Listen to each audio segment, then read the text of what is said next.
Good morning, SKN. I'm Jamie Morris. And I'm Cortensia Carty. Thank you for joining us on this lovely Monday morning. It's a great start to the week. We hope that you have a safe one. We proceed now to the latest in local news. This from Wind Media SKN. Health and its importance to the sustainable development of a country will be the main focus for the 7th Annual Growth and Resilience Dialogue. According to Sybil Welsh, Senior Project Specialist at the Eastern Caribbean Central Bank, the dialogue will be held on April 25th to 26, 2023, focusing on 3 health topics. Welsh said, and quote, "This year we are honing in on healthcare under the theme an appropriate and sustainable model for healthcare in the ECCU and or ECS, focusing on agile infrastructure, traditional medicine, and medicinal cannabis, and these areas that we are covering on the healthcare are really important. We hear the old adage, health is wealth," end quote. The Growth and Resilience Dialogue is timely as St. Kitts and Nevis and other islands such as St. Vincent and the Grenadines and Antigua and Barbuda seek to develop a medicinal cannabis industry. Also in St. Kitts and Nevis, the government has informed of its plans to digitize the health system and improve the whole sector with new and modern technology and a specialist. And in other news, this from SKNIS. 13 students across St. Kitts and Nevis were recognized for their hard work in academics by being inducted into the Susanna Lee High School Scholarship. During the induction ceremony held on Thursday, February 23rd at the East St. John Payne Annex, the 13 students hailing from each of the public secondary schools in the Federation were presented the 2022-2023 Susanna Lee High School Scholarship Award. The annual award falls under the umbrella of the St. Christopher and Nevis Social Security Board Scholarship Program. Prime Minister Dr. Drew offered words of encouragement to this year's recipients and urged them to continue the path of excellence. The Honourable Prime Minister also commended St. Christopher and Nevis Social Security Board for its continued investment in the advancement of people, particularly the youth. The St. Christopher and Nevis Social Security Board Scholarship Program, which began in 1983, boasts alumni of 238 students to date. We continue now, this from SKN Vibes. Tackling the problem of crime and violence on the streets of St. Kitts and Nevis using evidence-based policing is one of a number of priority areas for newly appointed Commissioner of Police, James Sutton. In his speech to accept the baton as the newly appointed Commissioner of Police, Sutton highlighted 7 areas of focus for the police force as part of his strategic direction. Enhanced crime prevention initiatives, community policing, road safety, human resource development, better use of technology, ongoing collaboration with other agencies, and evidence-based policing. But as Sutton assumes the leadership role, he has inherited the arduous task of dealing with the public image of the police force following a number of incidents that thrust them into the spotlight for all the wrong reasons. He reassured the public that, and quote, "the police will continue to play a huge role in ensuring that this standard is maintained by adopting evidence-based tactics and hotspot policing," end quote. Time now for a check of our local weather. It will be mostly sunny with a high of 78 and a low of 70 degrees Fahrenheit. Take a look at your forecast as we head to a break. More GMSKN in a moment.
no cash, no card, no problem. JAD. Embrace the freedom. Yo, what up? It's your boy Richie right here at Studio 327. I'm here to give you the promo that you guys need because this is something special for St. Kitts. I'm telling you, tune in to Good Morning SKN, 8 a.m. to 10 a.m. on YouTube, Facebook, and on Moment Channel 4. Also, I realize nobody else is doing this. Follow the Good Morning SKN Instagram at Good Morning SKN and the Studio 327 Inc. Instagram. Follow us on YouTube and Facebook. This is pretty long, but follow us and yeah.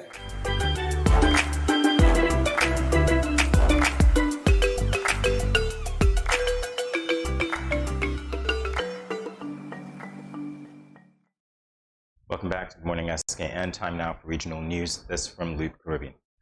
Ghana's President Dr. Irfan Ali on Sunday defended his government's focus on Amerindian development. This was in response to calls for a larger payout to Ghana's indigenous peoples from the carbon credits deal with the Hess Corporation. In an early morning address to the nation on Sunday, Ali said his government has been focusing on building new schools, protecting the environment, providing employment, and other kinds of support. Vice President Dr. Bharat Jagdeo recently said a minimum of $10 million and up to $35 million will be dispersed to each indigenous community. A total of $22 million is currently available to the indigenous communities. The remaining 85% of the payments will be spent on projects needed to help save Ghana from the harsh effects of climate change, including flooding and other development ventures.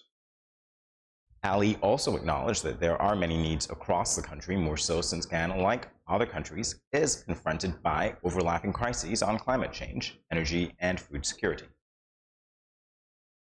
Now for international news, this from the Associated Press News. Australia won the Women's T20s World Cup on Sunday, beating host South Africa by 19 runs to underline its status as the best team in the world with a third straight win. Australia has now won 6 of the 8 T20 World Cup played. The Australians batted first and scored 156 for 6. South Africa batters finished short on 137 for 6. Australia's captain Meg Lanning said in quote, "We felt like it was a good score, but we had to bowl well. We had to put pressure on South Africa. It was about enjoying the process and doing what we were doing," end quote. Lanning has now led Australia to 4 T20 World Cup titles and 1 ODI World Cup title, more ICC tournament wins than any other captain in men's or women's cricket.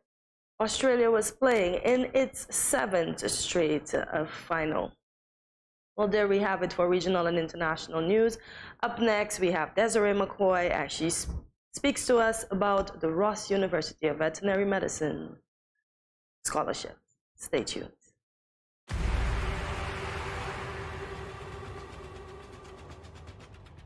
What will it take to grab the attention of someone with the power to make your dream come true? 7 hopeful entrepreneurs in search of the finances necessary to take their ideas to the next level. This is their lives, right? This is their business. 4 savvy business owners ready to make a pragmatic investment. You can't help people if you can't help yourself. First you make the dollar and you give the dollar.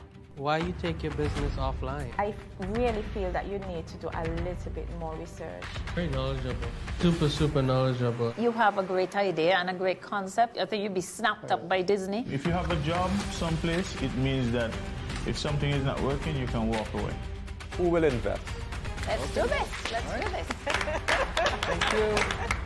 And who will be sent home with nothing? I am your host, Kevin Hope.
That's it.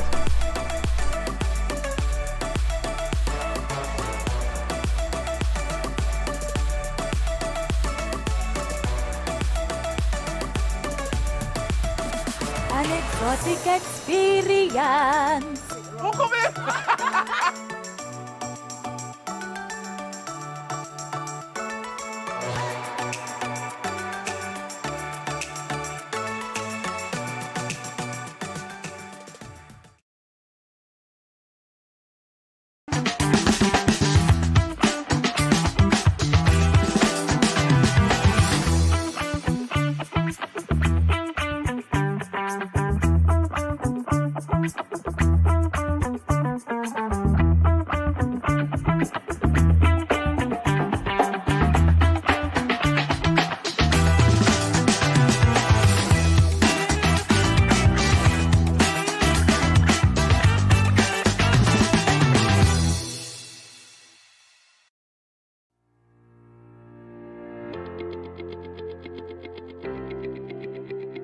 Dreamy Decor specializes in flowers for all events, from birthdays to weddings and any other special occasion.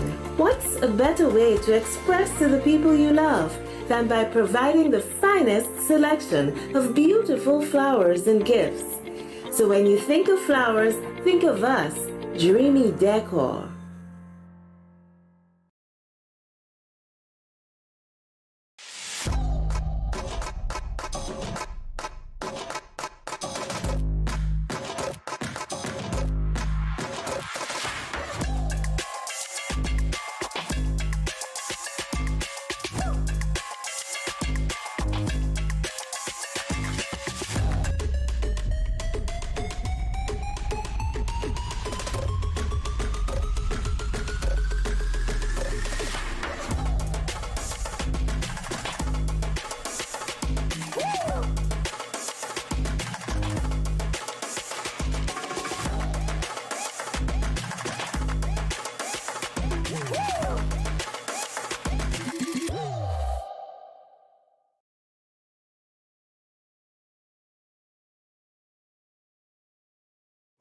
Good morning, SKN. This is Lyrical. I just want to say blessings to you.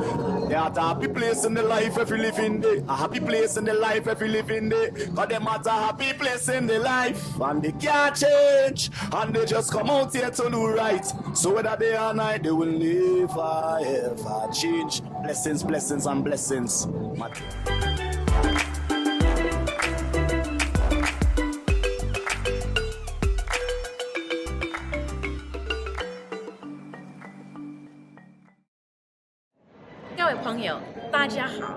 Greetings, my lovely people. I'm Chantel, residing in Taiwan.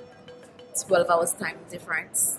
It's nighttime here, morning time in SK. I'm busy and on the go. However, I always manage to keep up to date with what's happening in SK. All thanks to Good Morning SKN. Good morning SKN. Ciao, bango! The Ross University School of Veterinary Medicine has been offering scholarships to students entering sixth form for 6 years now. Desiree McCoy, Director of Operations at the university, now joins us to discuss this program. Good morning, Desiree. Welcome to GMSK. Good morning. Welcome. Good morning. Happy to be here. Well, it's awesome to have you. Let's talk about scholarship. It's a very important endeavor indeed, undertaken by the university. When was it launched? It was launched a little over 5 years ago, so this will be our 6th year. Wow. I imagine you've seen some growth since then. Definitely some growth. I would say if you want to measure growth, we've gone from about 30 applications in the first year to 185 last year. 185, you said? 185 applications.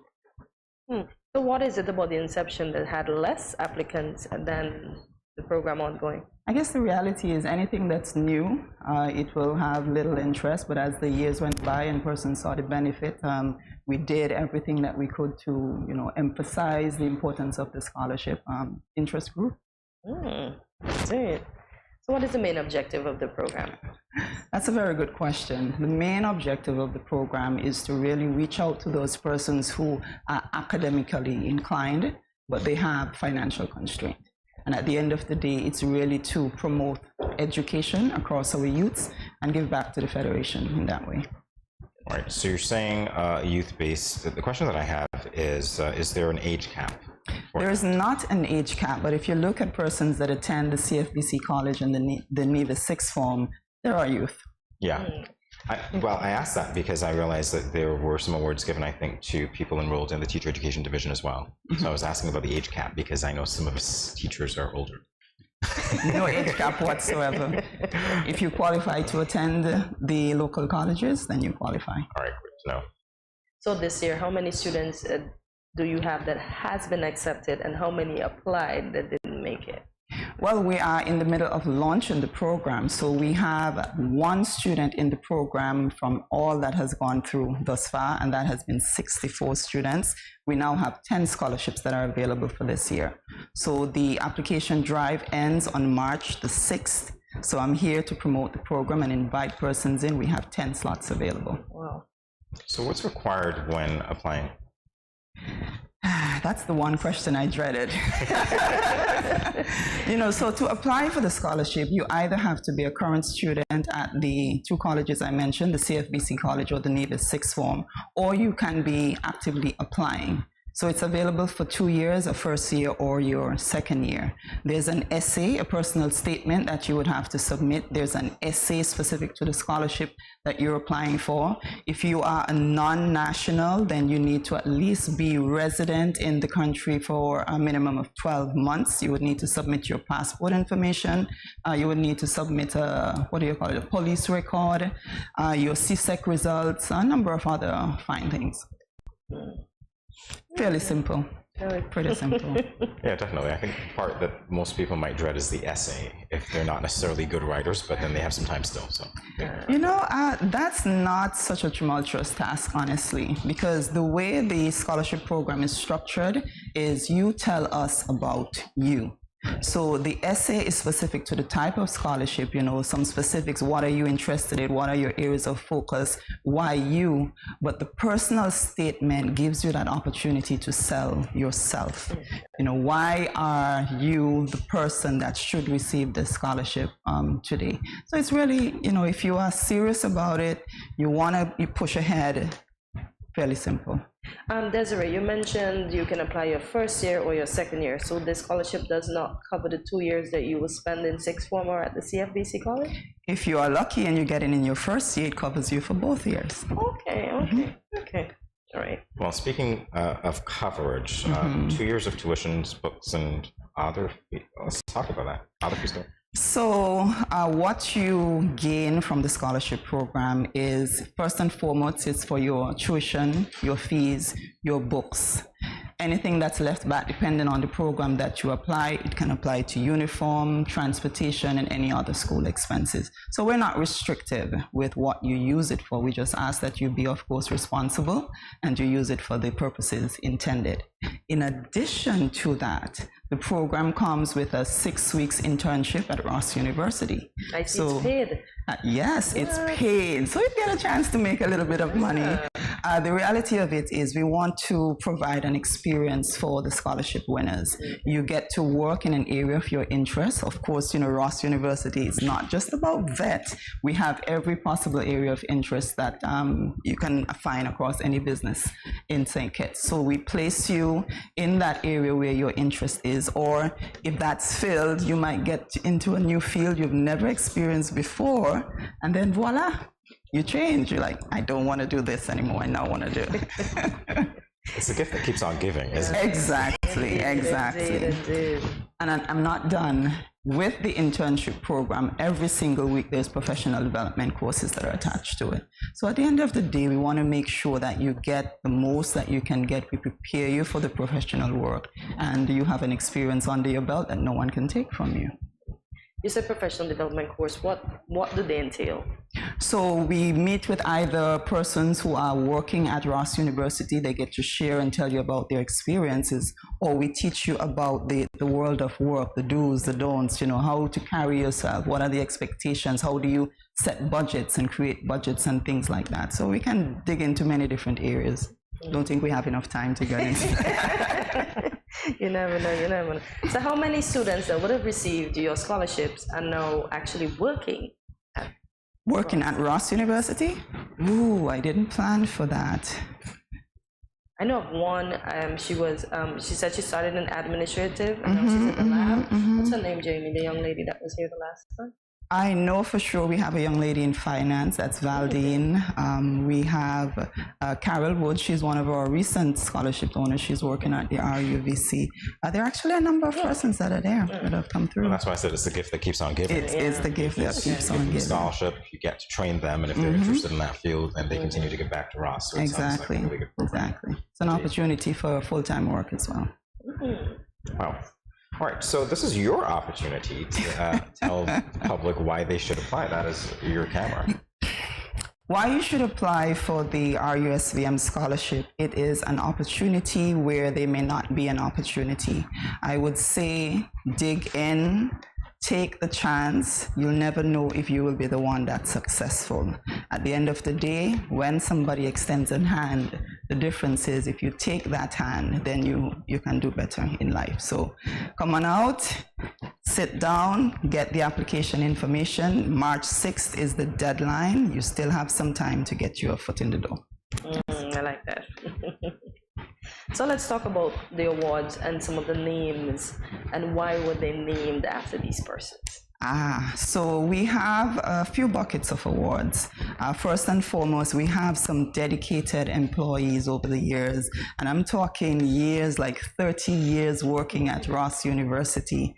We have Ermin Cotton, we have Yvonne Cotton, we have Lynette Isaac, we have Walter James, we have Merver Simmons, and Glenville Henry, he's a deceased past employee, he's now deceased. We have one of the scholarships that was named in his honor because he was a jack of all trades. You know, he was always there, so we have that in his honor as well. So who gets which scholarship? Who gets which scholarship? It depends on your area of interest. So for the Glenville Scholarship Award, we have that dedicated to someone in the technical vocational field of interest. For the Dean's Award, I think it's the Dean's Award. No, it's the Leadership Award. That's specifically for a male candidate. We have the Ross Edge Award. EDGE stands for Empowerment, Diversity, Growth, and Excellence. And that is specifically for a female because we have this group through Adtalem, our corporate company, and Ross University, where we're digging in and empowering women to be the best that they can be. So that's specifically for a female student. All right, let's talk about the Cottons because I know them personally. You'll never know they've worked there for so many years. They're young at heart, and you see them, and it's like, okay. Definitely true. So what's the difference with your awards versus the others that you've mentioned? There's really no difference because the criteria to apply and everything is the same. It's just an opportunity that we took to honor our employees. So pretty soon we might see the Desiree McCoy Award. Hey, I'm well on my way. I'm well on my way. Oh my gosh. You know what? And this is why I always say I need to go back to school because when I was going to school, we didn't have these things. Oh my gosh. I mean, it's so much easier, right, to get an education if you really want to. There's so many opportunities out there. You just have to be looking, and then you just have to do the groundwork and get on board. So the person start to apply way before the scholarship becomes open or available? No, we launched the scholarship for this year just early February. So there's a criteria in terms of an open and close period, or we won't be able to get through those applications at all. Well, you're at 185 from the last time. From last time, exactly. So the last count that we had on this open window, it was in excess of 40. I'm sure it's well above that. I have not checked in a week. So we still have until March 6th. So we'll see how we get to. You said 10 scholarships you have available, right? So we commit to at minimum 10, depending on how things go. It may be more. So how hard or how easy is it for you to draft or pick the 10 from the amount of applications that you get? Well, let me just say I'm happy that I'm not the team that has that job to do. I get told at the end of it, these are the selected ones. So there's a team of persons that are working to go through each of the applications. Each person is given the same amount of, so it's divided up between those persons. They have the responsibility to go through. There are certain criteria that has to be met. They look through. Each application is gone over 3 times by 3 different persons, and there's a scorecard that goes through. Then the scores are tallied and notes are compared, and a selection is made. Wow. So it's a rigorous process, and we want to be able to get to it by end of March and be able to award those persons. So March 6th, it's a hard deadline. So how soon will they be awarded the scholarships? When I speak about end of March, early April, we usually culminate with a ceremony where we bring those students in, and it's a whole fan and fair, and we have the Minister of Education and all of the relevant persons that are there, and the dean and everybody, and the only thing we don't have is one of those majorette things, and they get to bring their family with them, you know, take pictures. It's an awesome thing, and by that time, it's the start of it. Oh, okay. So it's a great way for Ross University to contribute to the community in which it is placed, because you're talking 64 scholarships over the lifetime. That's over 6 years. I mean, that is definitely commendable. As I look at the breakdown of this, Des, when we're talking 10 scholarships that were awarded last year, 2 students from the Nevis Sixth Form, so Nevis does have, of course, one. And we look at the breakdown as well for CFBC. We see runs the gamut, really. Office administration, whether you're studying that, management, entrepreneurship, law, accounting, teacher ed, as I mentioned, yes, right there, no matter how young you are at heart, and automotive engineering technology. So you've really made contributions to a lot of people. What has the feedback been? Have you been able to follow up with people who've gone through the program just to ask how their experience was? They become our kids. Really? Yeah, I mean, they don't pass you anywhere. You tend to follow up with them, and you see how they're doing.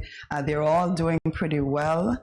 I would say at the end of the day, sometimes they just drop in, hey, I'm just passing through. So we build lifetime friendships, and it's really important to us because we can see over the years as we follow them through how we've contributed to a life, and we've made a significant impact. So that's gets you at heart. No. Is there an average GPA you have to maintain to keep your scholarship? I'm not going to even try to answer that question because I'm not in it like that. But I know you do have to maintain good academic standing. Okay, good stuff. I just want the persons who may be applying to know that you have to be on the ball. Yes. We're going to hold you to it. And of course, it's adding additional responsibility to you because you do have to come in and work. So you have to manage that. Even throughout your school term, after the internship programs, if opportunities arise, we check your schedule and you get to come in for an hour a day, or so it's really flexible, and you get to learn. So even while you're on the program, you have to be on your A game because we're looking and we're watching, and as opportunities come up, then you'll be the person that's called on. And that makes sense to me because you're talking about injecting some capital into these people's lives, so you're giving them an opportunity to work and earn. Exactly. That makes sense. It goes hand in hand. And we're looking for the win-win, right? If we can help train you and prepare you for the world of work, when we're looking to hire, guess what? You get called. I like that. Exactly. So any final words to the public, Des, as we give you a chance to do so? My final words, I wanted to at least say for those persons who are already at the CFBC, and I'll say that already at the CFBC or the Nevis Sixth Form, don't feel like you're out of it. Take the opportunity to apply, and that way you should be able to at least save that money that you would have been investing somewhere else, and you can go through. At the end of the day, your education is important to us, and my praise, it's just as important to you. Give it a shot. You never know. I like that. Thank you so much, Desiree, for stopping by. Thank you. It was a pleasure to see you. Same here. I was waiting for it. All right, good. All right, we'll be back in a moment for GMS scans. See you.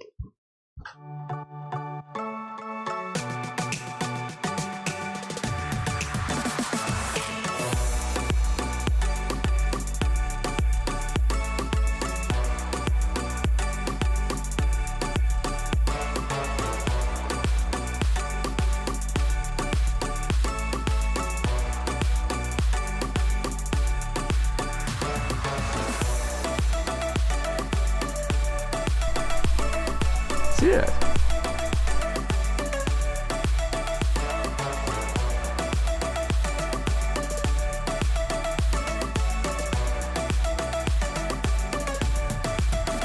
An exotic experience.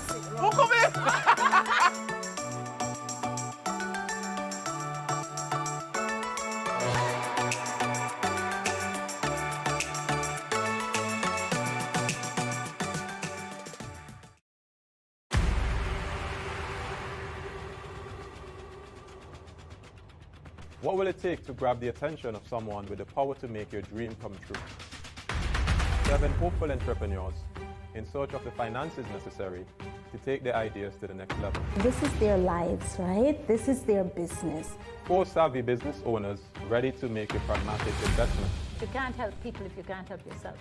First you make the dollar and you give the dollar. Why you take your business offline? I really feel that you need to do a little bit more research. Very knowledgeable. Super knowledgeable. You have a great idea and a great concept. I think you'd be snapped up by Disney. If you have a job someplace, it means that if something is not working, you can walk away. Who will invest? Let's do this. Let's do this. Thank you. And who will be sent home with nothing? I am your host, Kevin Hope.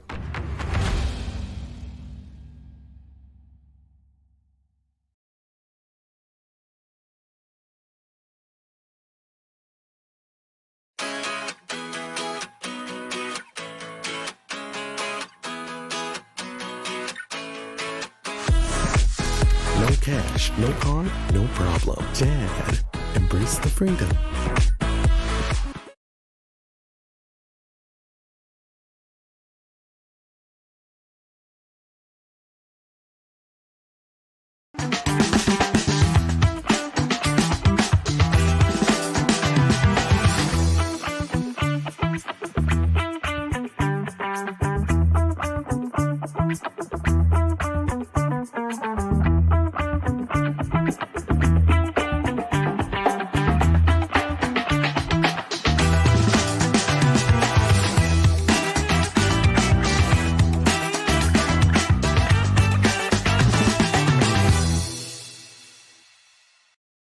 Yo, what up? It's your boy and Richie right here at Studio 327. I'm here to give you the promo that you guys need because this is something special for St. Kitts. I'm telling you, tune in to Good Morning SKN, 8 a.m. to 10 a.m. on YouTube, Facebook, and on Moment Channel 4. Also, I realize nobody else is doing this. Follow the Good Morning SKN Instagram at Good Morning SKN and the Studio 327 Inc. Instagram. Follow us on YouTube and Facebook. This is pretty long, but follow us and yeah.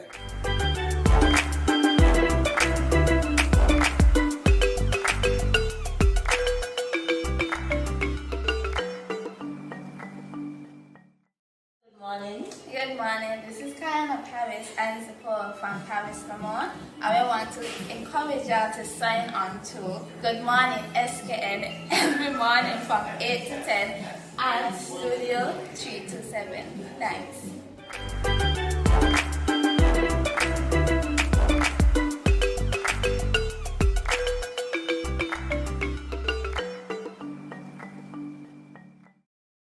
Welcome back to Good Morning SKN. For this segment of This Day in History, we will be focusing on some historical events that took place on the 27th of February. Did you have any knowledge of any prior events? Some of them. The ones pertaining to St. Kitts and Nevis, definitely so. So what happened today in St. Kitts and Nevis? We're going to get to that. Ooh, la la. Wow. I really have to wait. Well, you and everybody else. Alrighty. Well, I'm not familiar much of what would have happened on this day, but I'll learn. So on February 27th, in 1693, the first woman's magazine, Ladies' Mercury, was published in London, England, by the Athenian Society. The Ladies' Mercury was notable for being the first periodical in English published and specifically designed for women readers. I would like to know the contents of that magazine. That was definitely for women, so. Yeah. So I'll Google. I like to Google. and find out what was in it, if it was just telling you self-care, if it was telling you, giving you little tidbits about cleaning up, removing a stain, etc., etc. In 1693. Yeah, you know, stains were around, bro. Okay. Stains were around, so maybe. Ooh, looks like a newspaper, but it's a magazine. Wow. Okay. And we move along to 1803.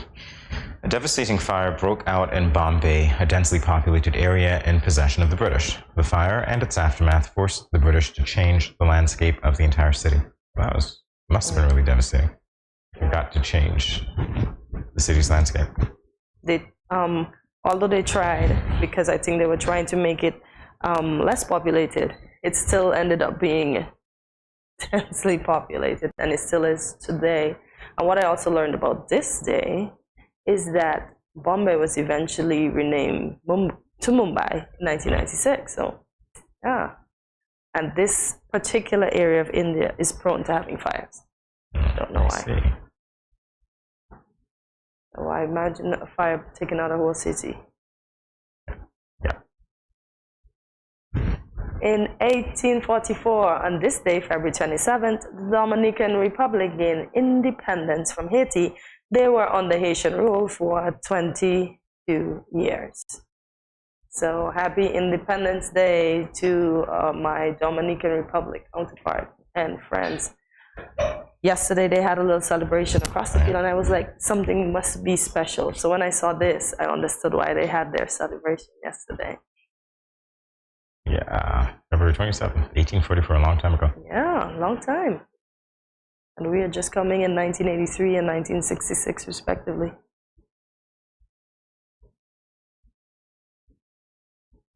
All right, 1879. The Russian chemist Konstantin Fallberg discovers saccharin, an artificial sweetener. It was discovered in a laboratory at the Johns Hopkins University. Fallberg was working with local tar derivative benzoic sulfamide when he noticed a sweet taste on his hand. He connected the taste with the compound, which he gave the trivial name saccharin. And that's really trivial considering what he was working with. The coal tar. When I think of coal, I think about the hard coals that we used to cook on. Uh-huh. And tar? The reading said coal tar. Oh, okay. Yeah. I'm trying to think, how did those two, both of them are dark.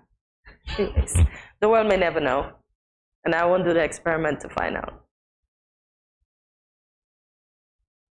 In 1956, on February 27, women's full political rights gained recognition when Egypt won independence in 1956, and the first female minister, Hesmat Abu Zaid, was appointed in 1962. That's a way to usher in change. 6 years after. No. Listen, some countries are still fighting. Yeah, but every little step counts, right? I didn't hear you, sorry? Every little step counts. Yes, it sure does. All right, in 1967, following centuries of British and French colonial rule, St. Kitts and Nevis, together with Anguilla, became a self-governing state in association with Great Britain. That we know. Nice. And there is our flag, for those of you who do not know. Which we all should. So February 27th bears significance for a few countries, including our very own St. Kitts and Nevis. Definitely so. Yep, indeed. Well, folks, there you have it for what happened on February 27th, as we said, back in history. Stay tuned, much more after this, a short break.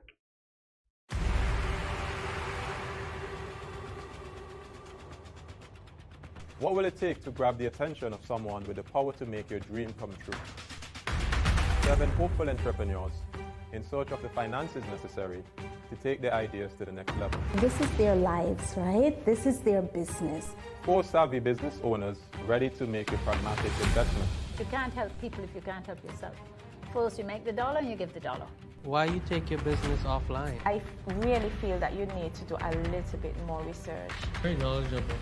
Super knowledgeable. You have a great idea and a great concept. I think you'd be snapped up by Disney. If you have a job someplace, it means that if something is not working, you can walk away. Who will invest? Let's do this. Let's do this.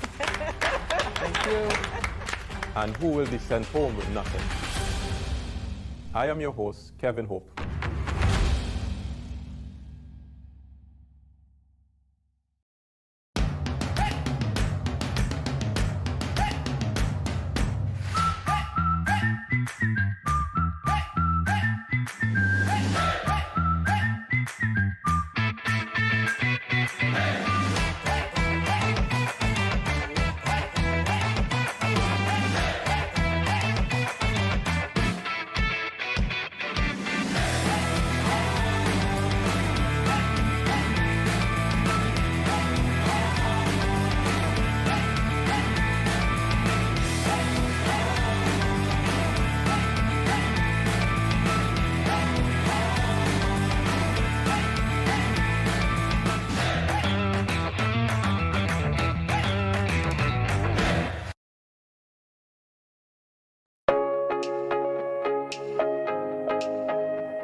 No cash, no card, no problem. Dad, embrace the freedom.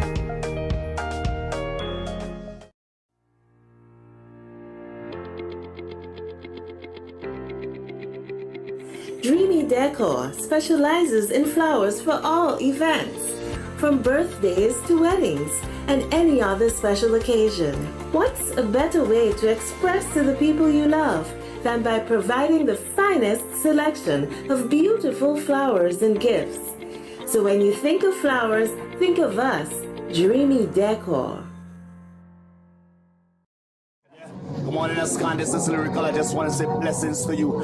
There are a happy place in the life if you live in there. A happy place in the life if you live in there. Cause them at a happy place in the life. And they can't change. And they just come out here to do right. So whether day or night, they will never ever change. Blessings, blessings, and blessings.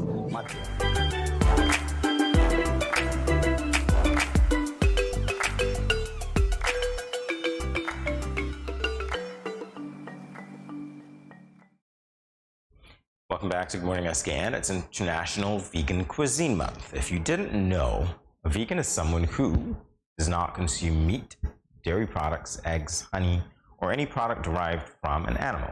In this segment, we'll be going over some foods that some of us may not have known are vegan.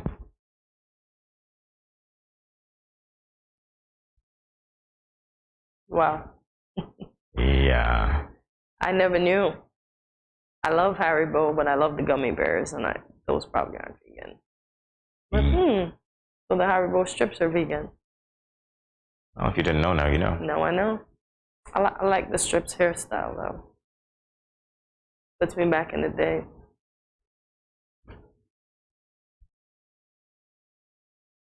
All right, we know that one. Life.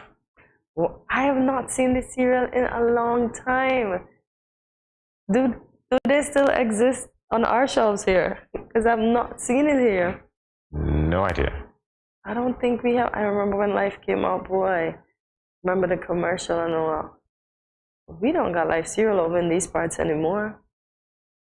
Yeah, but I never. Back in those days, we were younger. We weren't thinking about vegan, vegetarian, or anything. We were just eating. So I never knew. Wow. Never knew that. Yep. You mix life with some pretzels and some raisins and some other stuff, and you get yourself a trail mix. Life, oh my gosh, that's Hero's life, indeed.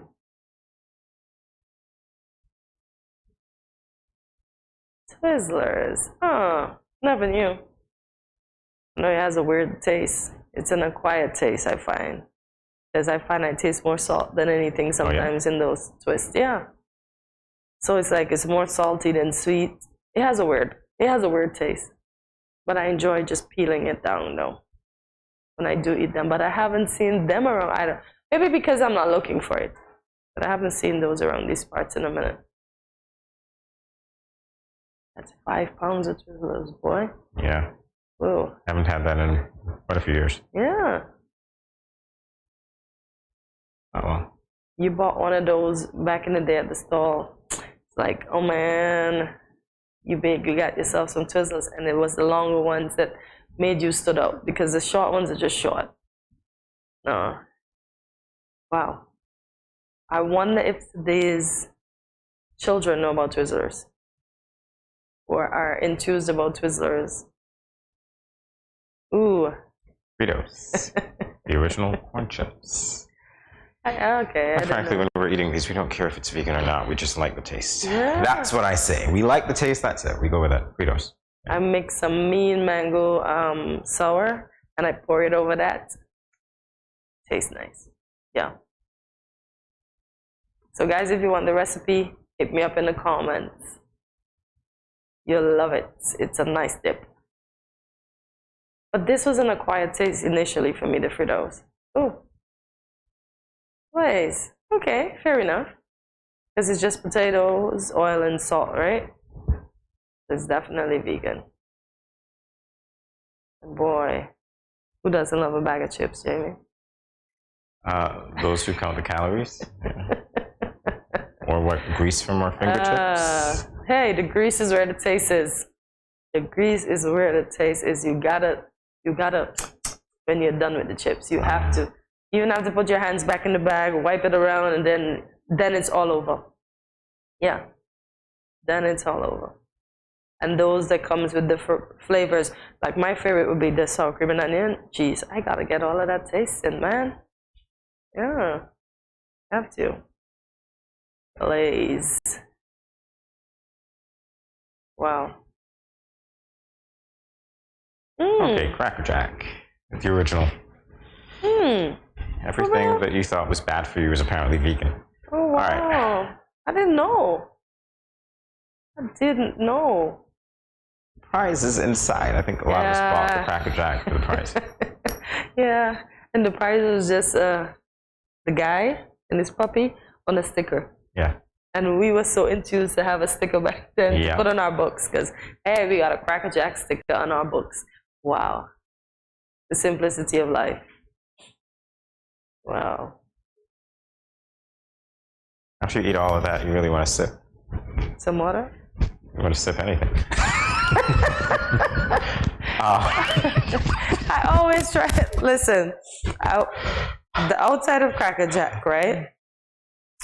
It had a taste like it was molasses. Is it molasses? It's not listen, molasses?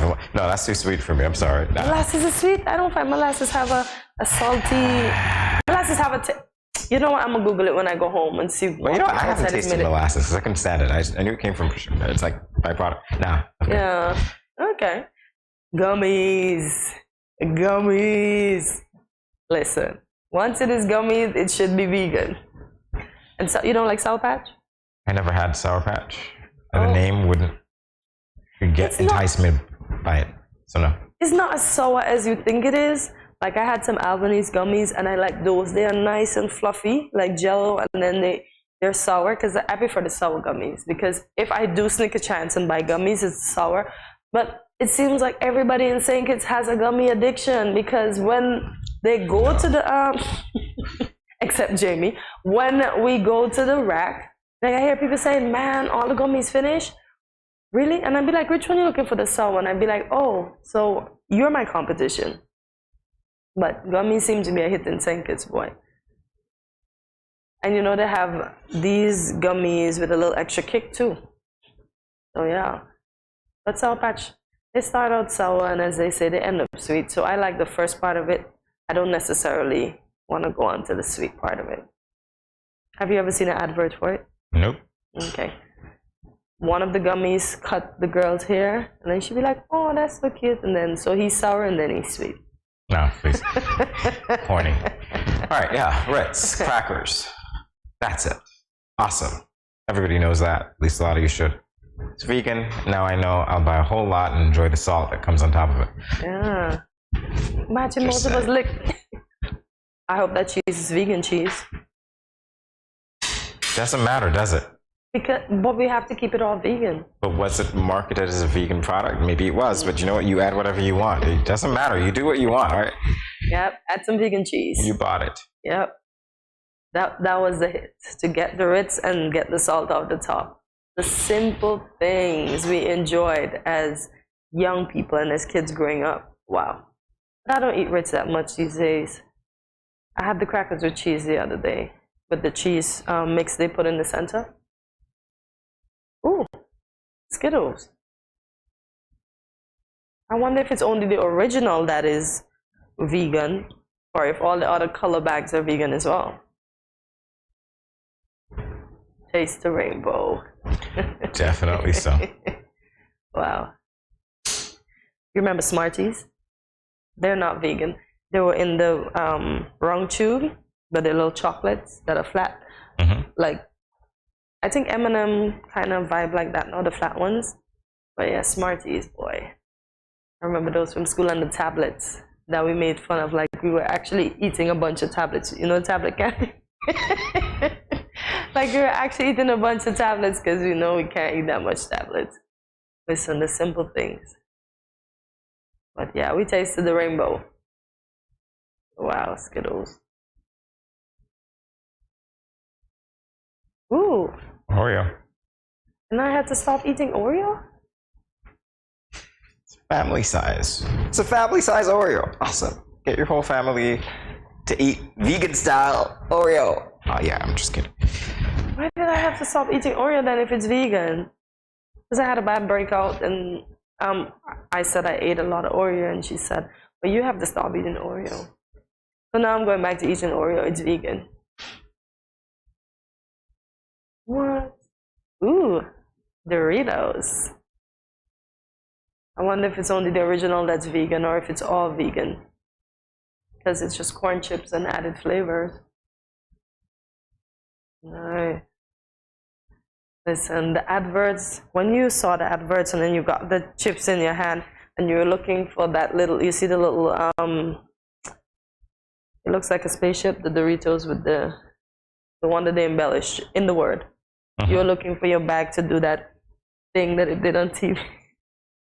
Really?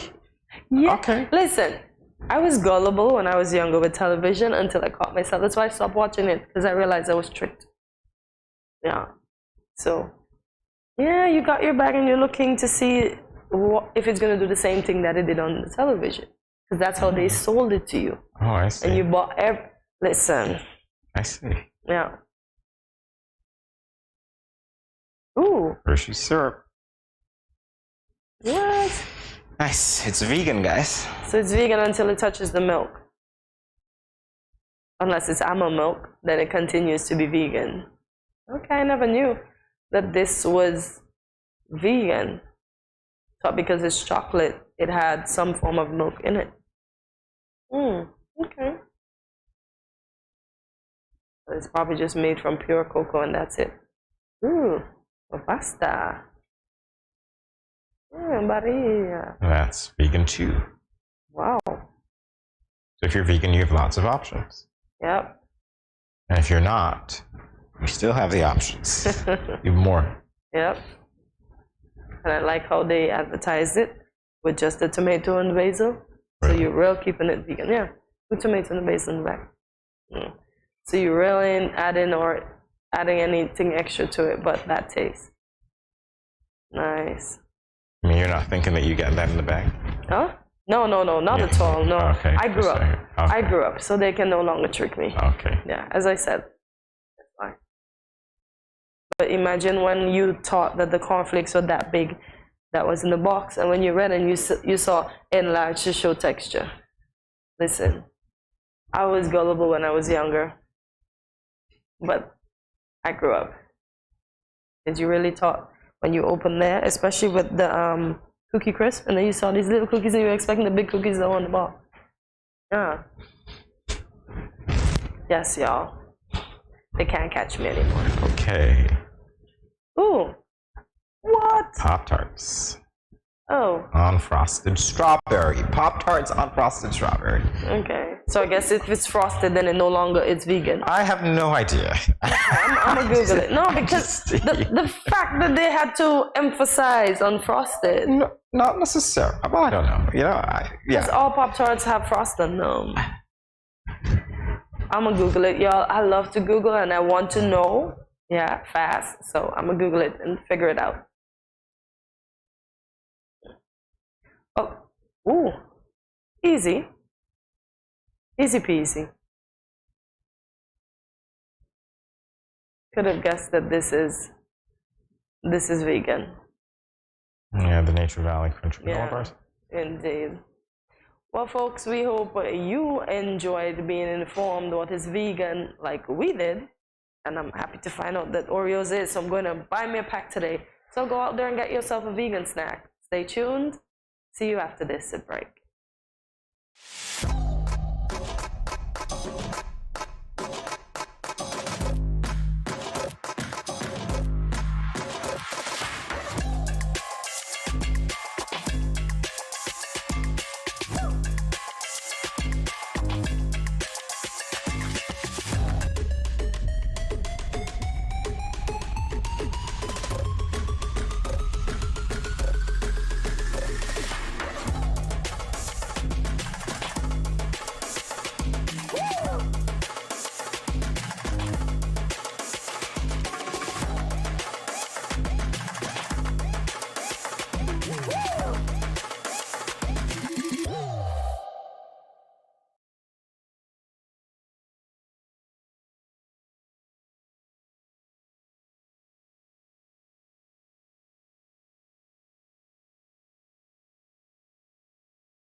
What will it take to grab the attention of someone with the power to make your dream come true? 7 hopeful entrepreneurs in search of the finances necessary to take their ideas to the next level. This is their lives, right? This is their business. 4 savvy business owners ready to make a pragmatic investment. You can't help people if you can't help yourself. First you make the dollar and you give the dollar. Why you take your business offline? I really feel that you need to do a little bit more research. Very knowledgeable. Super knowledgeable. You have a great idea and a great concept. I think you'd be snapped up by Disney. If you have a job someplace, it means that if something is not working, you can walk away. Who will invest? Let's do this. Let's do this. Thank you. And who will be sent home?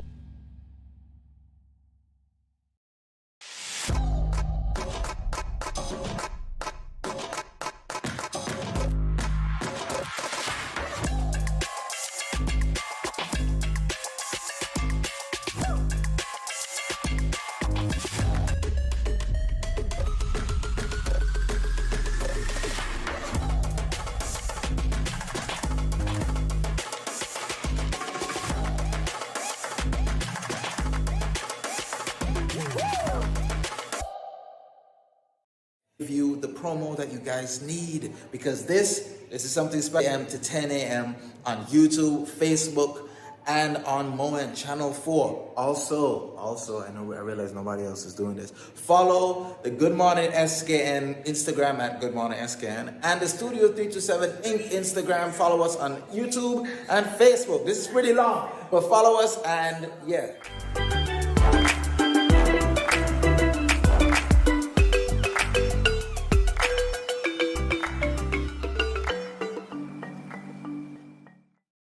Good morning, SKN.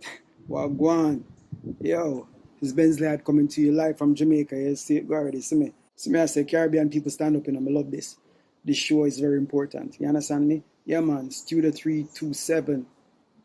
Benz Lad. So big up. See me, I say. I'm the whole innocent crew. Yeah, man. More love.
No cash, no card, no problem. Dad, embrace the freedom.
Welcome back to Good Morning SKN.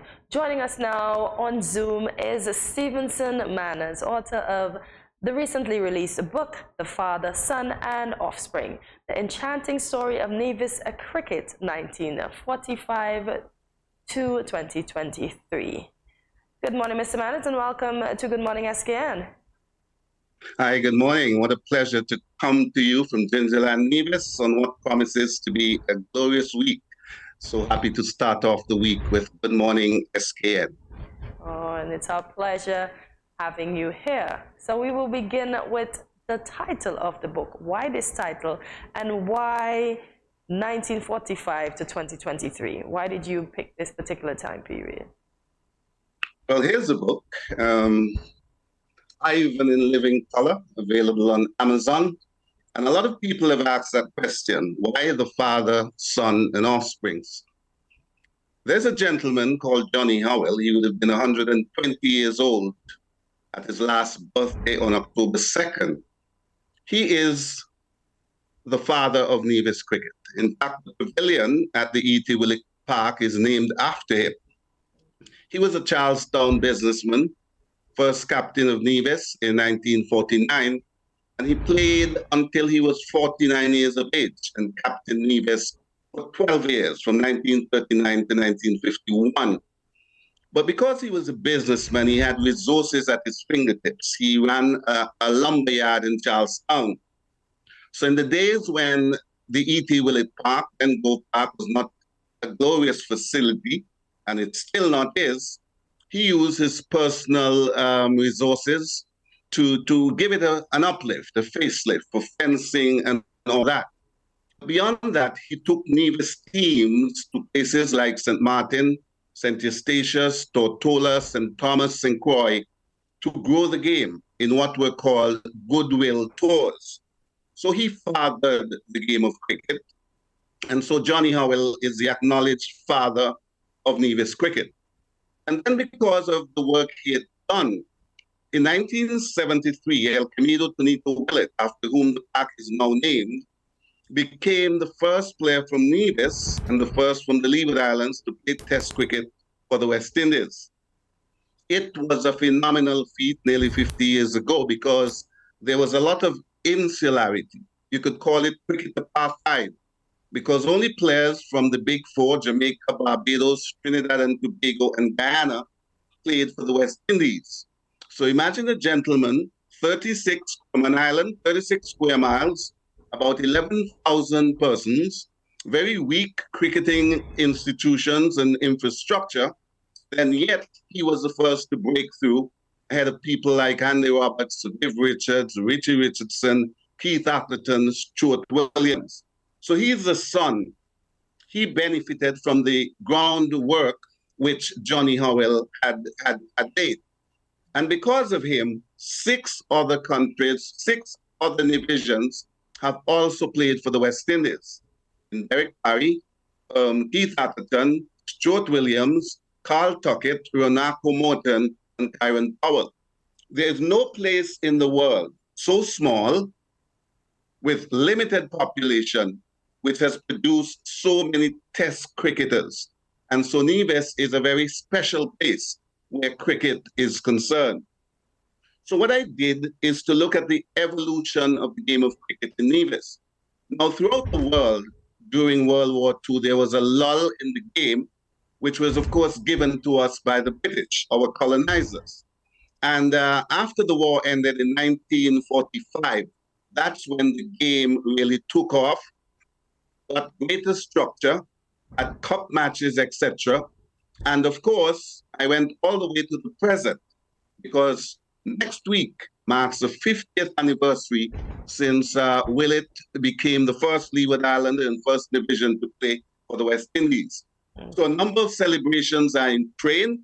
Last Monday, I launched an exhibition in partnership with the Nevis Public Library using the pictures, the research from my book to partner with the library. And they're having a month-long exhibition for Black History Month.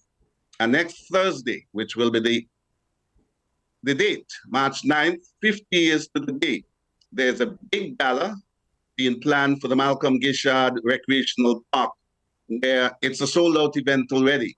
Players and participants are coming from Antigua, St. Kitts, Montserrat, Anguilla, the Virgin Islands, and further afield. So that's why I look at that stretch. It's a period of 78 years of the glorious game being played in Nevis in an organized fashion. All right, sir. I do have to ask you this question. In your words, the book looks at the good, the bad, and the ugly about cricket in Nevis. I heard you speak of a lot of good just now. I want to delve into some of the bad and perhaps some of the ugliness that you uncovered in your research and from your own experiences as well.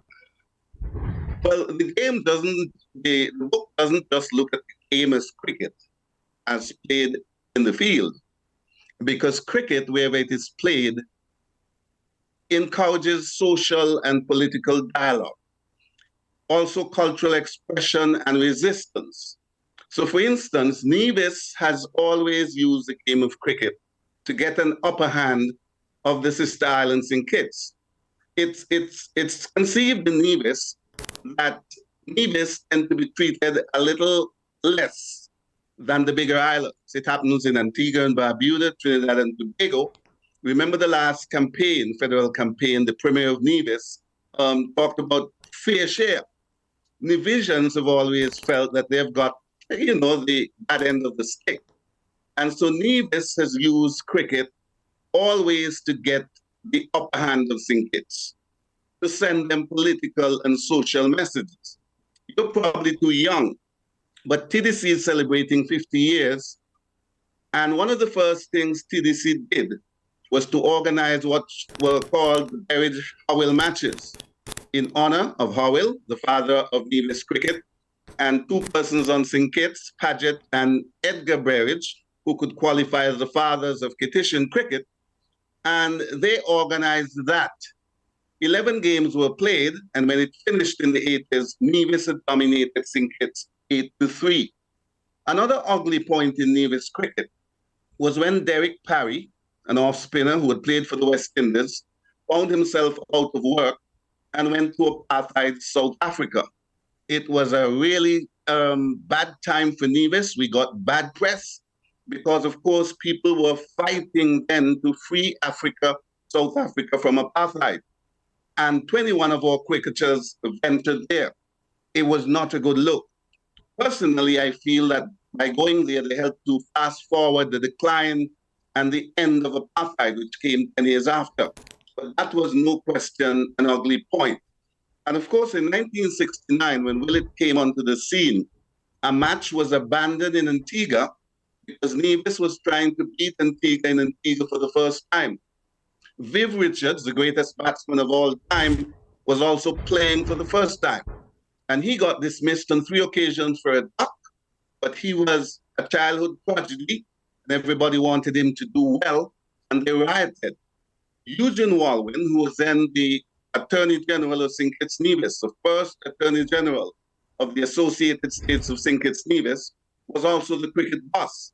And the Nevis team had to be flown out of Antigua via charter organized by then Premier Robert Batjor.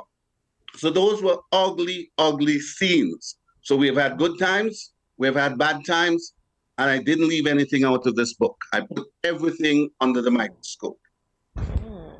That's very good indeed. Well, we'll get to more of the book and more of your experiences in a moment, sir. More GMSKN in a flash. Stay tuned.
see it.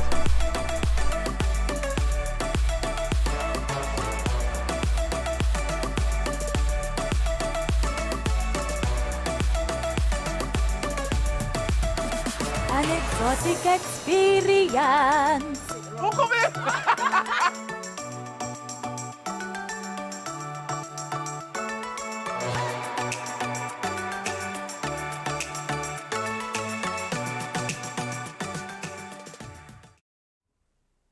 Joining us now on Zoom is Stevenson Manners, author of the recently released book, The Father, Son, and Offsprings, The Enchanting Story of Nevis Cricket, 1945 to 2023.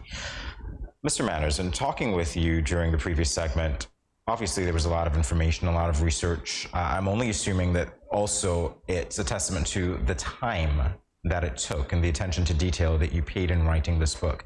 Can you tell us about that writing process for you? Yeah, well, actually, this process started during COVID lockdown. Of course, we all had nothing to do. We would go to the refrigerator, get a drink, get something to eat, get fat. And I decided that this was the space and time that I needed to properly write this book. So it's something I wanted to do for a long time because I figured Nevis's cricketing history is so rich.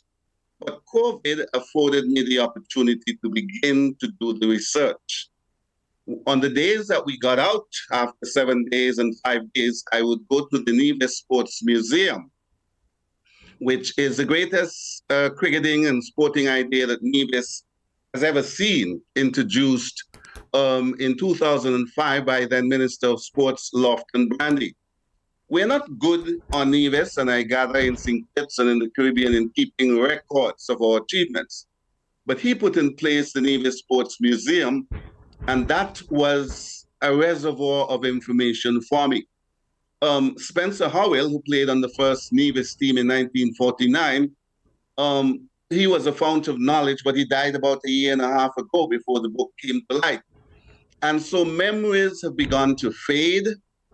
People have died, but I spoke to cricketers, people who ran the Cricket Association, people who were alive during that period of time, etc., and garnered a lot of information on it.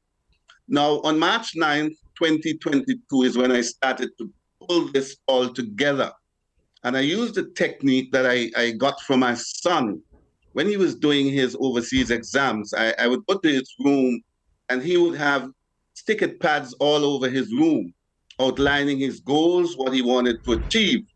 And so I decided on March 9, 2022, 1 year out, to begin to tell people what I was doing. So I would make Facebook posts. I would do a bit of a countdown. And so most of the work was done in the last year. I concluded my manuscript on December 31st.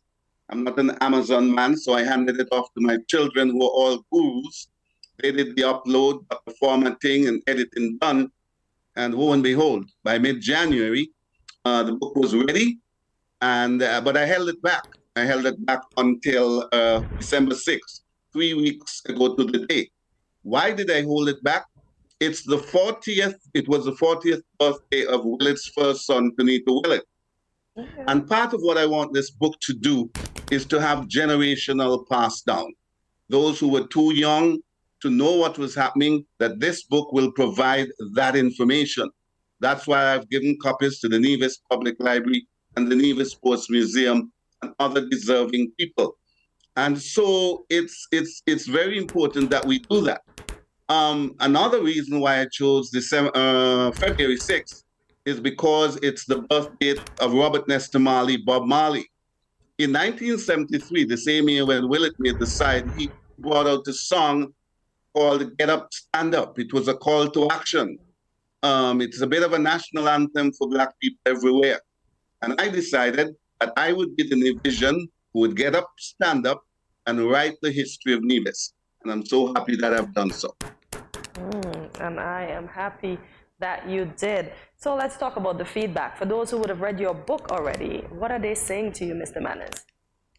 Well, a day last week, I got a very amazing picture out of Boston, Massachusetts.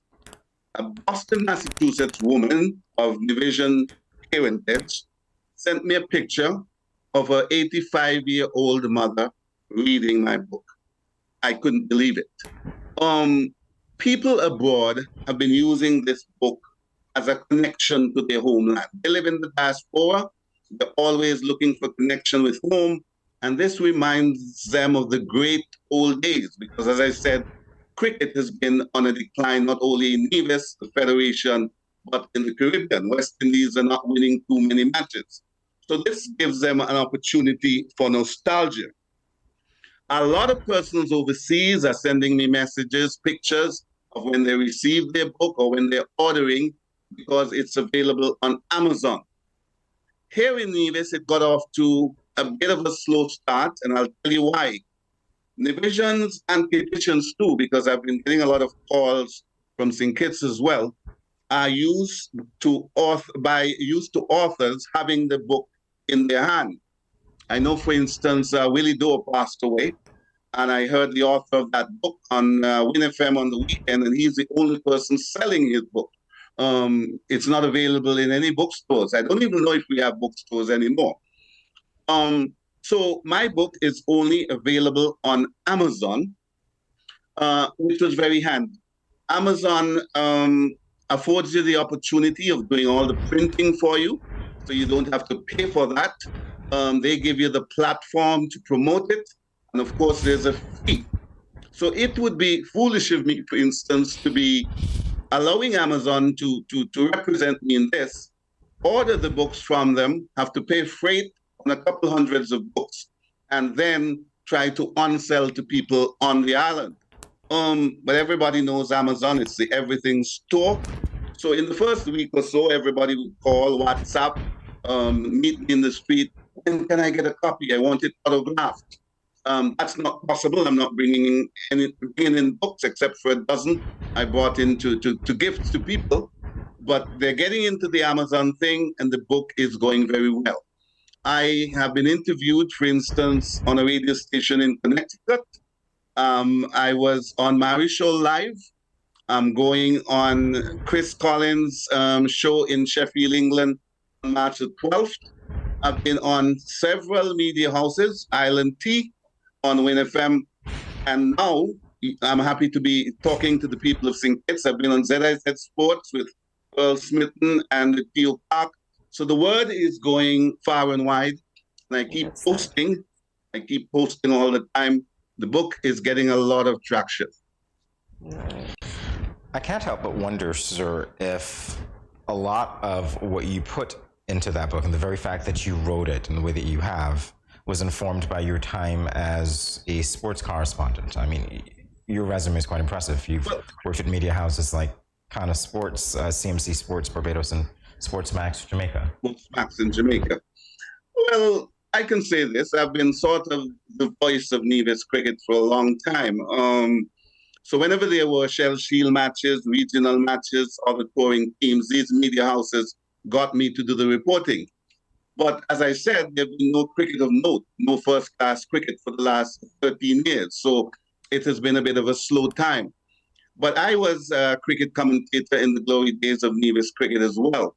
So from the 70s onwards, I lived that period, so I know it well.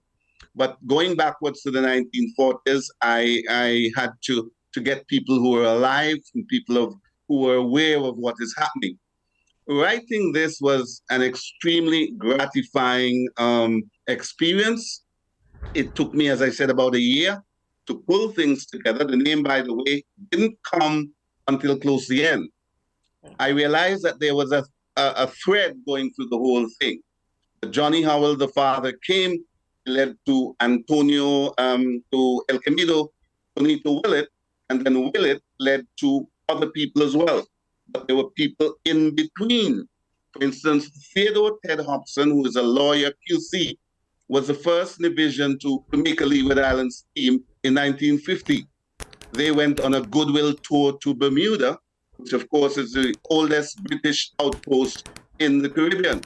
And then in 1953, 4 players, Ted Hobson, Austin Eddy, the father of Victor Eddy, Stanley Thompson, the wicketkeeper, from St. Kitts and Hubert and Tannison from Antigua went to Guyana to try out in front of the West Indian selectors.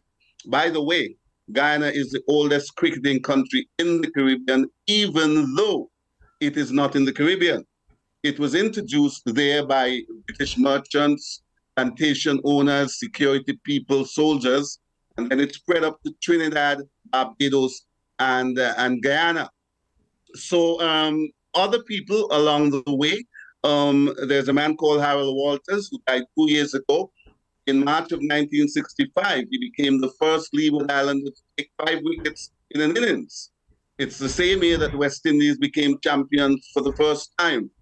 And he, bowling against Australia at Warner Park, St. Kitts, took 5 for 72. People tell me that the boat was so packed on that day. The only comparable day was August 1st, 1970, when the boat went down. And then there was Livingston Sargent, 1968.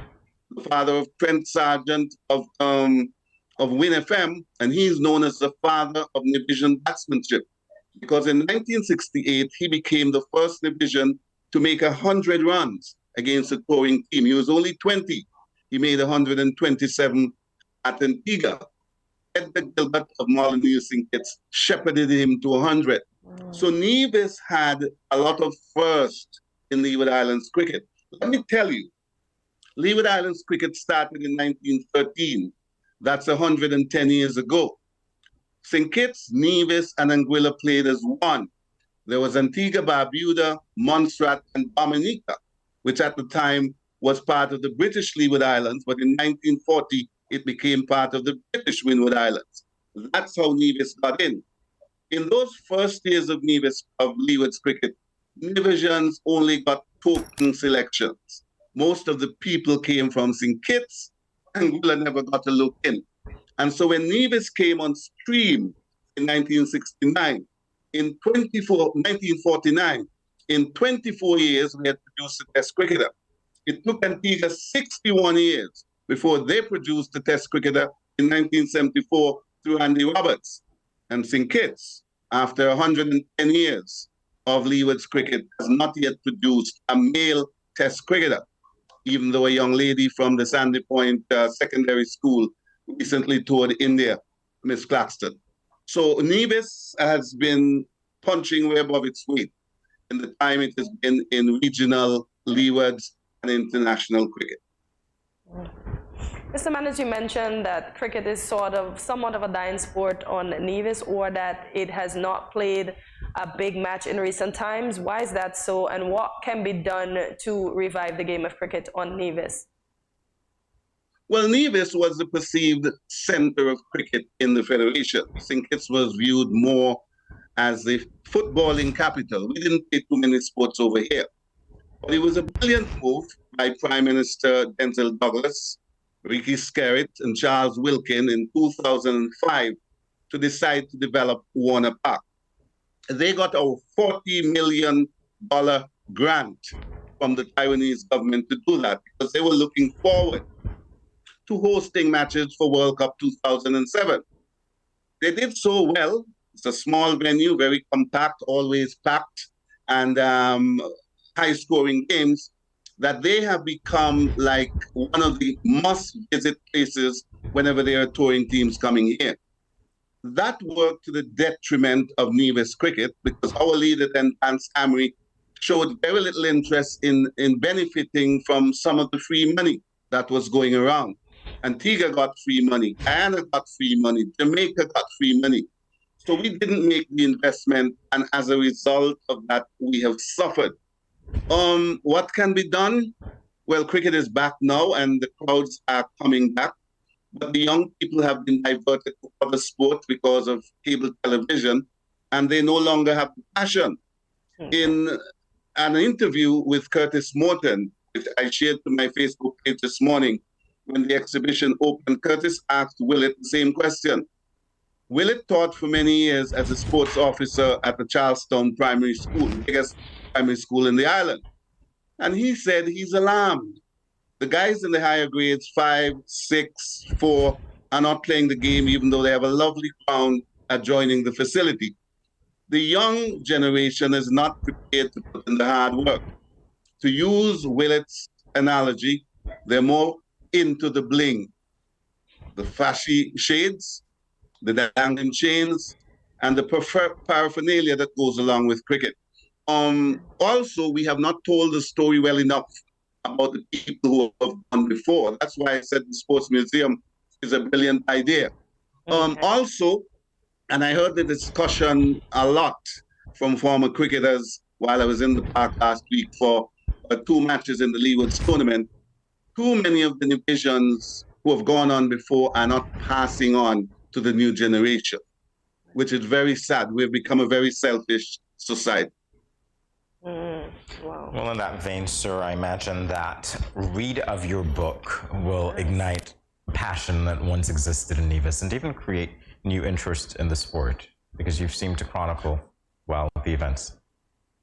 Yeah, well, the problem is my mentor, Whitman Brown, who wrote 4 books on the Christina disaster, have not been happy over all these years that his books chronicling the worst maritime disaster in the history of the English-speaking Caribbean has not made it its way or made their way into the school's curriculum.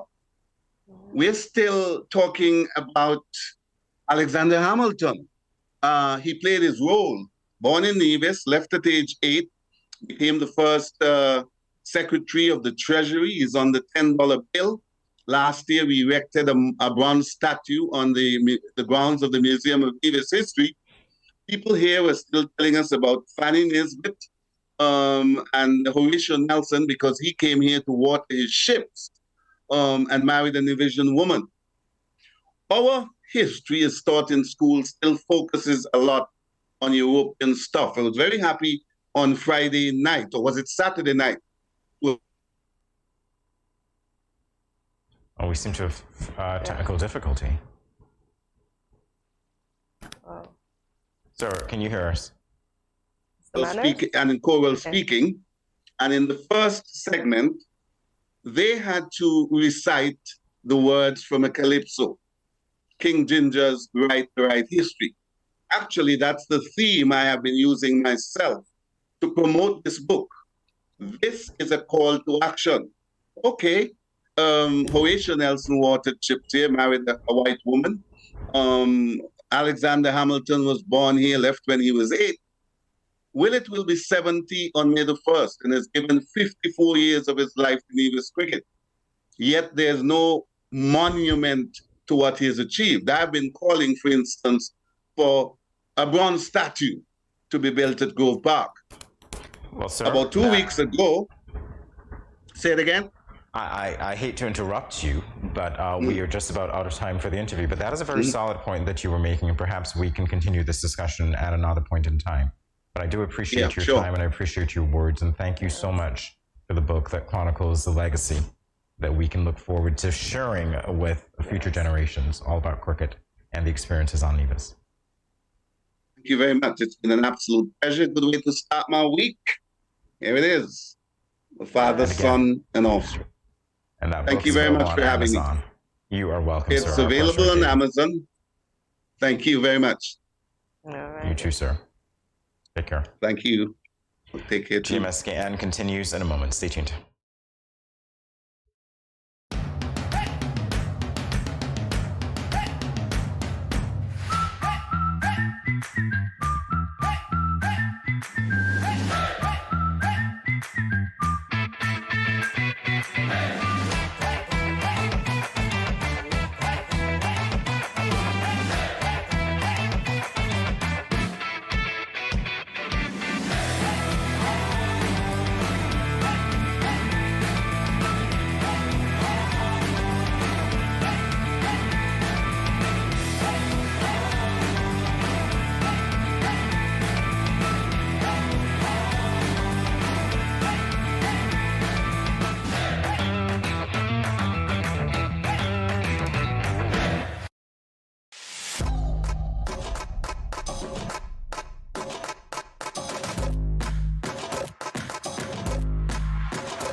Yo, what up? It's your boy N Richie right here at Studio 327. I'm here to give you the promo that you guys need because this is something special for St. Kitts. I'm telling you, tune in to Good Morning SKN, 8 a.m. to 10 a.m. on YouTube, Facebook, and on Moen Channel 4. Also, I realize nobody else is doing this. Follow the Good Morning SKN Instagram at Good Morning SKN and the Studio 327 Inc. Instagram. Follow us on YouTube and Facebook. This is pretty long, but follow us and yeah.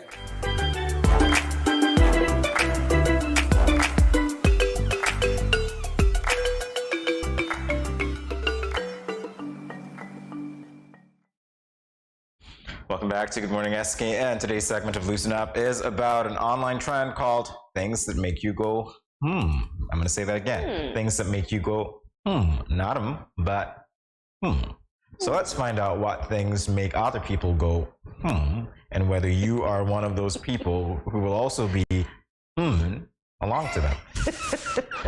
That's a lot of I'm wondering if that's clear enough. Should I do that again?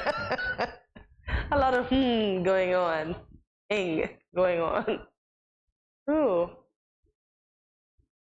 Do Lipton employees take coffee breaks? Well, that's a very good question because honestly, I mean, it's the thing that makes you want to go sip, right? Yeah, but do we sip? We used to. We're our coffee cups. We used to sip. We've gotten lazy on sipping, and two, our stuff normally gets cold before we can get to it. I know, but we do a lot of chatting. I'm just wondering. Do Lipton employees take coffee breaks? I don't think so. I think they only take tea breaks. So only tea breaks, but which kind? Oh my do we brew any teas here or They have green tea. They have the. We live on an island.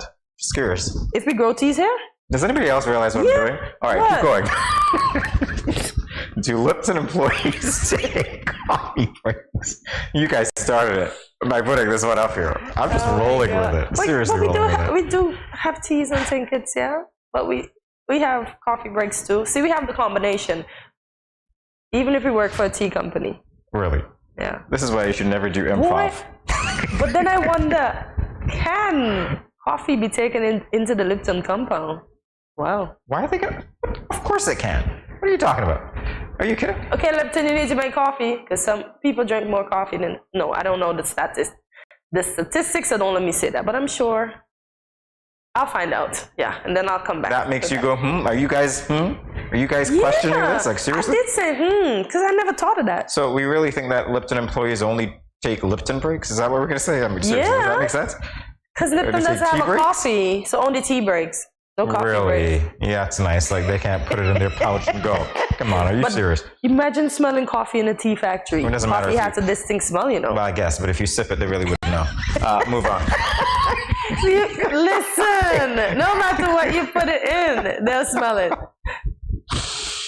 If nothing ever sticks to Teflon, how do they make Teflon stick to the pan? How do they make? You're not seriously considering this, are you? Oh my God. I am considering it. You know, I like to consider everything. So nothing sticks to this. Wow. This is a non-stick pan.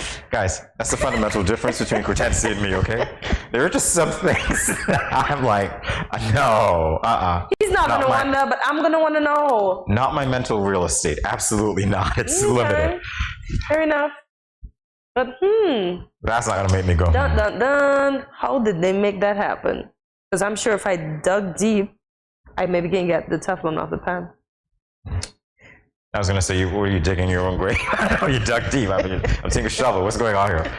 All right, if the police arrests a mime, do they tell him he has the right to remain silent? No, because he's already silent. He doesn't have the right. But yeah, I guess they have to read him into Miranda rights. He doesn't have the right? Well, exactly. Wait, yeah, that's what I was going to say. I guess they have to read him as Miranda rights. But he's not talking anyways. Is this the things that make you go, Really? Really? If these that things one, make you go, not that one. I want to see your face so I can go, Yeah, like. Not that one, y'all. I want to know, like, seriously. Not that one.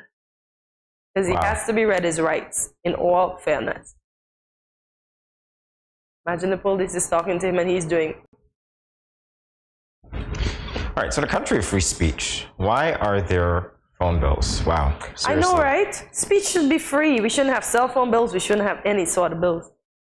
We shouldn't even have internet bills because speech is free. Wow. No, I'm not even going there. I'm going there. I'm not even going there. I am going there. Why are you going there? Because. That makes me go, that question. Like, why are you going there? Because now I'm saying that I need to go petition for free everything. Nothing that includes is free. talk. It's subject I know, to other people's rights. And by the way, when we say free speech, that's not what we mean. So unless you are 7 years old or younger, if you ask this question and you're not a comedian, I'm going to be going, yeah. Why the phone bill? And a lot of other things that follow that. But I wonder what those a lot of other things are. See, comes in well. How is it possible to have a civil war? How is it when we're warring, it's never civil? We're killing each other. How is that civil? We need to rename that. We need to rename it Really? war. Ask the civil servants, how is it possible for servants to be civil? Yeah, because nobody wants to be a servant. Okay, there you go. All right. Although, granted, depending on the establishment that you walk into and the time of day and the person that you get, you might think that you're in a war based on how they treat you. Ooh, yeah. We need customer training up in this island. Not nice. Not nice. Well, hey, did I just spill the tea or am I I don't know what's going on. No, I think everybody knows. I think everybody knows when you step into some places. Oh, thank you for completing that thought with that word. Of stature, especially those of government, is like you're bothering them. And I mean, if you don't want to be the face that we see, ask them to be transferred. If you don't like dealing with, they should. Wow. Why would you stay and subject yourself Right to away, that? we've changed it to how is it possible to be a civil servant? The world will never know. To be a civil servant. The world will never know. All right? Oh, be nice to us, Might be a guys. fight, might not be sometimes. You never know. Yeah, be nice to us when you see us. It's like, why are you here? Yeah. I know I have to work, but why are you here? Yeah, what you bothering me for? I know. Why are you here? Miss what you want. No, minus the guests that we had on Friday. Why are you here? Yeah, who are civil servants, by the way. We're really good at being civil. All right. But are they being civil to us? How do you throw away a garbage can? The same way you throw away everything else. But you only throw away the garbage can when it's no longer good. But why would we give it that name? Why couldn't we say it's the place that we put the garbage back? So it's basically a containment. No, because I'm sorry. Economy of speech here. Listen to me. We need not to say garbage bin. We should say the containment that holds the garbage that are in plastic bags. Fundamental difference, I'm sorry, I'm going to put this out there, between men and women. Economy of words. That garbage can is great. What you just said, I can't even repeat because I can't remember it. Are you kidding? But if you don't want to call it a garbage can, you feel me? No, but that's not what we're talking about. We're talking about how do you throw away a garbage can? The same way you throw away everything else. But no, we might have, depending on the size of the garbage can. The guys and yell, hey, throw away the can. Throw away the entire thing. Or you get somebody to take it away. Yeah, because we will. Or you put it in a bigger can or a bin. But now we cannot no longer throw away our garbage cans. Because remember, back then we used barrels and stuff, the plastic barrels that we got from overseas. Now we have a government can. So if we throw away that can, they're coming for us. Yeah, by the way, I'm still waiting for my second one when you guys came around and didn't. Yeah, I'm still waiting. I've been waiting for like over a year now. Can we get the can? Yeah. Unless you throw it away, which is possible. It's highly possible. Right. Guys, mine's good. I make sure I wash it every week. It's nice and in a nifty shape. Yeah. It's amazing. Yeah. Wow. I wonder what the next color of the lid's going to be like. Anyway, move on. Just don't paint it. Don't paint it. Just curious. For those of you who live on St. Kitts, you know what I'm talking about. Yeah. Anyway. Why is it that night falls but day breaks? No, this is too much for me. I'm not going to even think on this one, y'all. Because, night falls but day breaks. Night falls. That's the one that should have broken. But why is it that the day have to break? You see, if you think of it like that. So you want to break the night and fall the day? Or fell the day? Is that what you want to do, Cortezia? Really? You want to fell the day? Guys, can we? No, but listen, if you go into this as deep as Jamie said, the mind of a woman, night is the one that fell, so night should have broken. Day doesn't need to break. Hey, hang on. What? Listen, first of all, that's a journey that nobody wants to take. To the turnaround. Seriously, if you're going in there and all of a sudden night falls, it's getting dark, you can't make sense of anything. Yeah, it's about time to turn around. Cortez, I'm not taking that journey with you. Into the mind of who? Sorry. That's why I said, you said, wow, it doesn't work for you. But I'm thinking that way for it. I feel if you literally look already, at it, and I haven't even taken a step. But if you literally look at it, night falls. If something falls, it's breakable, it breaks. You feel me? I'm not, listen, Okay. I'm Yeah, not he's going, not- okay. I'm just going to go turn around and run. It's never a safe place. How is it that a building burns up as it burns down? Because the fire is going upwards where the oxygen is, because fire need oxygen to burn, so that's why it burns up. That's why when you spray your fire extinguisher, you have to spray it downward in a sweeping motion to kill the oxygen and to starve it of whatever it's fueling it. So yeah, see, that's a whole synopsis. Yeah, I realize that. Me, no, I would have just been like, yeah, sorry, world peace. That will make me go, if you have a solution to world peace, let's end the war, right? Yeah, Ukraine. Yeah. This, I'm not humming with you. Yeah, but funny enough, it's the oxygen that's making it go up, for real. What hair color do they put on the driver's license of bald men? Oh my God. Let's see. Scalp. I'm sorry, that's not a color. That's not a color, guys. I'm just trying to make your Monday light. I know it's the Manic Monday with the blue, so I'm just trying to make your Monday light. But there's nude. Nude? Fair enough. But it might be deep nude. Yeah, you have to think about the various nudes, because nudes come in various shades. Because a black man's bald head is not nude. You see? Can we move on? That's a journey that I don't want to take right now. Man, see? I go deep, y'all. I go deep. Guys, sorry. Can't we run fast enough? I can't run fast enough out of there. All right. So what was the best thing to do before what was the best thing before sliced bread?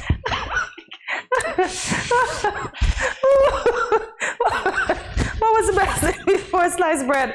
Bake. Johnny cake. No? Can you find me the person people who think like this? Like, seriously? Oh my gosh, I don't even know how to answer this one, y'all. I don't know. Anyway, I needed a Monday laugh, so thanks for that. What was the best thing before sliced bread? What came before the bread? Flour, the butter, the salt, the yeast, the aniseeds. Yeah.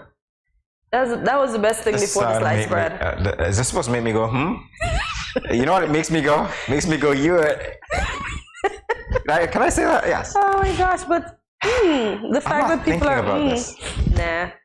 I'm not thinking about this. Like, seriously, people actually think about this? Like, Yeah. you guys have nothing to do, right? Like, you wake up in the morning and it's like, let's put a bunch of random questions together and let's just make everybody laugh, right? This is it, right?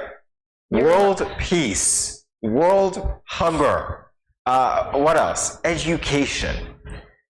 No, sliced bread. Better services with the civil servants. No. How come they aren't bee batteries? Oh my God. Okay.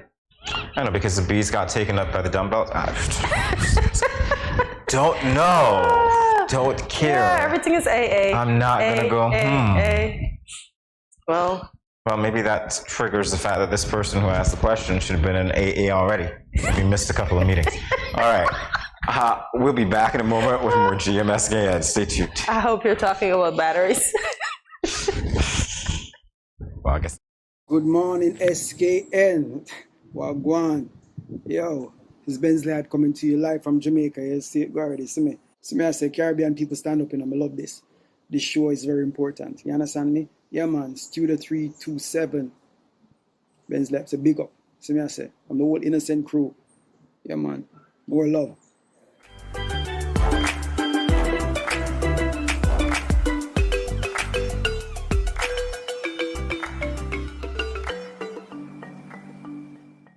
Yo, what up? It's your boy and Richie right here at Studio 327. I'm here to give you the promo that you guys need, because this is something special for St. Kitts. I'm telling you, tune in to Good Morning SKN, 8 a.m. to 10 a.m.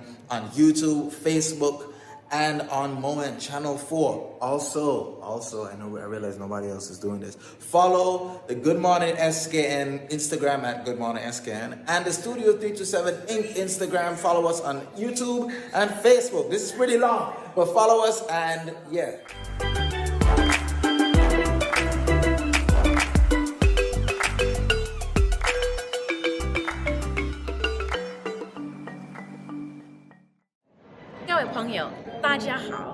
Greetings, my lovely people. I'm Chantel, residing in Taiwan. 12 hours time difference. It's nighttime here, morning time in SK. I'm busy and on the go. However, I always manage to keep up to date with what's happening in SK. All thanks to Good Morning SKN. Good morning SKN. Ciao, bango!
No cash, no card, no problem. Dad, embrace the freedom.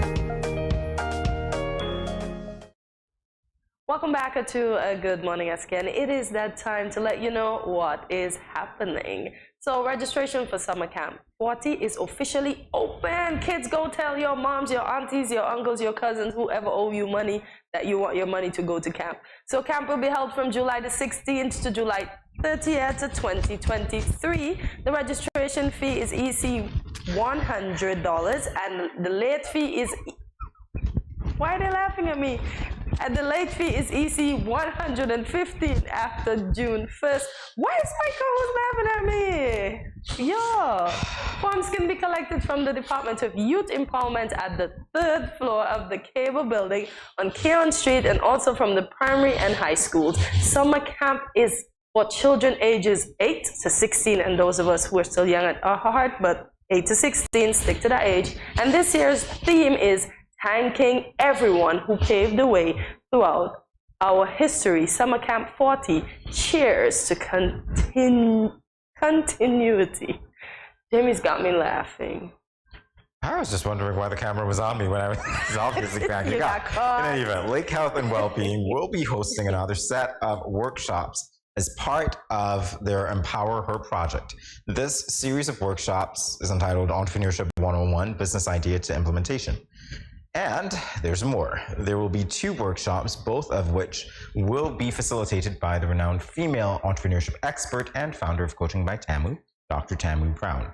During the Entrepreneurship 101 Business Idea to Implementation workshops, women living with chronic illnesses or non-communicable diseases will receive the skills needed to thrive professionally and financially, as well as the ability to transform business ideas into successful, lasting business ventures.